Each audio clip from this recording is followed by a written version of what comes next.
Hello दोस्तों, मैं Pramod Yadav career मंत्रा channel पर आपका स्वागत करता हूं।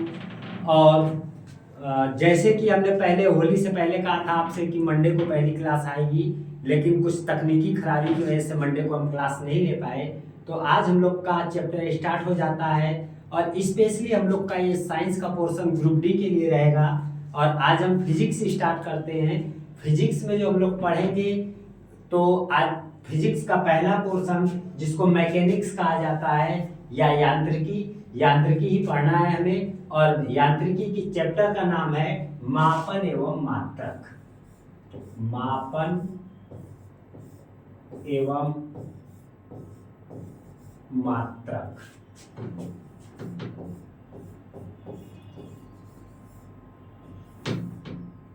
यूनिट एंड मेजरमेंट, चैप्टर का नाम है यूनिट एंड मेजरमेंट, मापन एवं मात्रक। तो इसमें हमको सबसे पहले पढ़ना है भौतिक राशियां।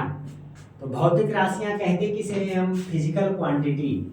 जो पहला पोर्शन है हमारा वो है भौतिक राशियां। भौतिक राशियां क्या कहते हैं? Physical quantity. जो फिजिकल क्वांटिटी होती है, फिजिक्स के नियमों को मात्रात्मक रूप में, क्वांटिटी मीन्स मात्रा होती है, तो फिजिक्स के नियमों को मात्रात्मक रूप में व्यक्त करने को ही कहा जाता है फिजिकल क्वांटिटी या भौतिक राशियां। और भौतिक राशियों का जो डिवाइडेशन किया गया है वो दो बेस पे किया गया है। पहला आधार इसका लिया गया है मापन एवं मात्रक के आधार पर। मापन एवं मात्रक के आधार पर। और जो दूसरा लिया गया है वो लिया गया है दिशा एवं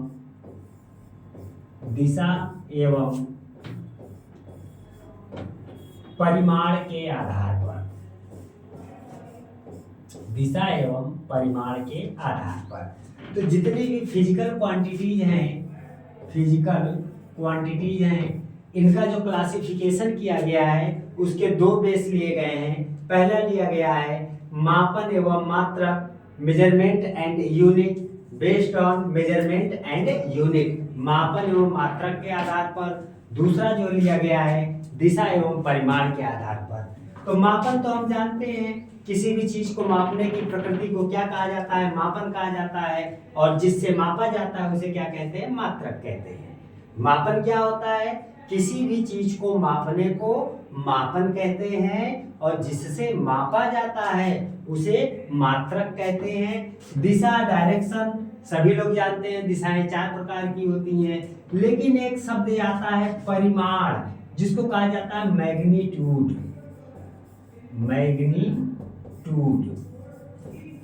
परिमाण। इसी से मिलता जुलता एक शब्द होता है परिणाम, जिसे कहा जाता है रिजल्ट। तो what is difference between magnitude and result? परिमाण और परिणाम में क्या अंतर है? पहले तो हम इसके बारे में जान लें बेहतरीन तरीके से कि परिमाण किसे कहते हैं, परिणाम किसे कहते हैं। तो देखिए, हमें अगर किसी भी एग्जाम में पास होना होता है तो उसका एक मिनिमम मार्क्स होता है। जैसे मान लीजिए हम इंटर के स्टूडेंट हैं, इंटर में पढ़ते हैं और फिजिक्स में हमें पास होने के लिए चाहिए है 33 नंबर और हमारे आए हैं 52 नंबर। अगर हमसे कोई ये क्वेश्चन पूछे कि आपके परीक्षा का परिणाम क्या रहा, तो हम कहेंगे कि हम पास हैं। और हमसे कोई ये पूछे कि आपके परीक्षा का परिमाण क्या रहा, तो हम कहेंगे 52 नंबर। मतलब किसी भी चीज की जो न्यूमेरिकल वैल्यू होती है, आंकिक मान होता है, उसे क्या कहा जाता है? परिमाण।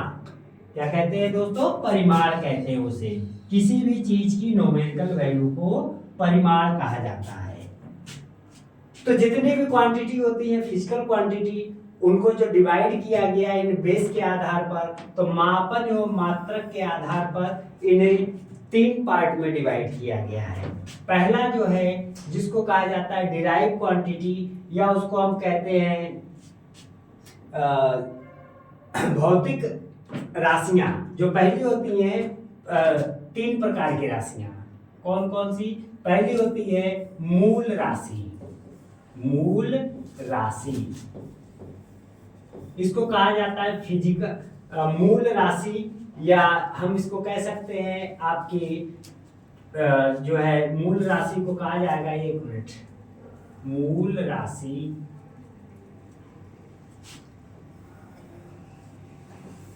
मूल राशि जिसको इंग्लिश में फंडामेंटल क्वांटिटी कहा जाता है, फंडामेंटल क्वांटिटी। दूसरी होती है व्युत्पन्न राशि। व्युत्पन्न राशि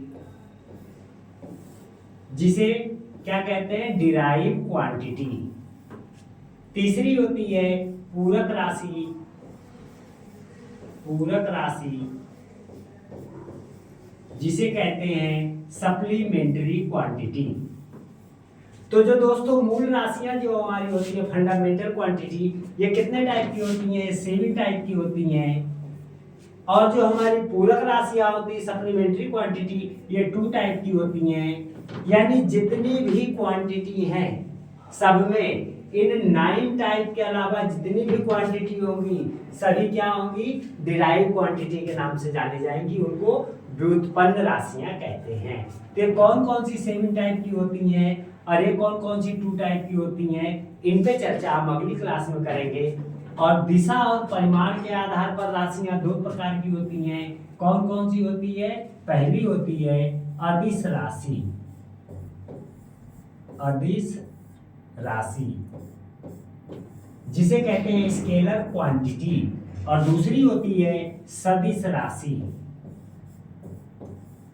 जिसे कहते हैं वेक्टर क्वांटिटी। तो अदिश राशियां किसे कहते हैं? अदिश राशि या स्केलर क्वांटिटी किसे कहते हैं? ऐसी राशियां जिनको व्यक्त करने के लिए केवल व केवल किसकी आवश्यकता हो? परिमाण की आवश्यकता हो, केवल व केवल मैग्नीट्यूड की आवश्यकता हो, उन राशियों को हम अदिश राशियां कहते हैं। और जिनको शो करने के लिए या जिनको पूर्णतया व्यक्त करने के लिए डायरेक्शन और मैग्नीट्यूड, दिशा और परिमाण दोनों की आवश्यकता हो, उन राशियों को सदिश राशि कहा जाता है। तो इनसे एग्जाम्पल से क्वेश्चन बहुत बनते हैं दोस्तों। अब अगली क्लास में हम इनके एग्जाम्पल को लेकर के साथ में प्रस्तुत होंगे। अब वो क्लास बहुत ही महत्वपूर्ण होगी आप लोगों के लिए। धन्यवाद।